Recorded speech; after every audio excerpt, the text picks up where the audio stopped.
En el mes de abril ha habido una destrucción elevada del empleo. Hemos vuelto a cifras aproximadamente del 2016 y fundamentalmente las mujeres siguen siendo las más afectadas en esa destrucción de empleo. Desde Comisiones Obreras, una vez que se han empezado a tomar esas medidas de emergencia ante esta crisis sanitaria, creemos que es el momento de tomar medidas en la reconstrucción económica y social de nuestra comunidad autónoma, y todas ellas tienen que ser fruto del diálogo social. Creemos que tienen que ir esas medidas fundamentalmente en dos direcciones.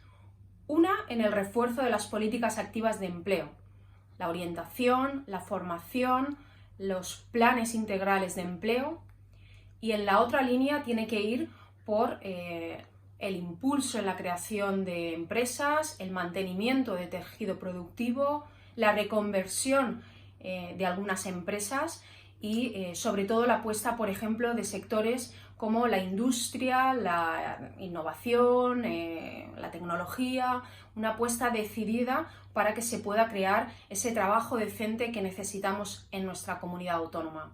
Y fundamentalmente creemos que hay que proteger a las personas y a la ciudadanía en general.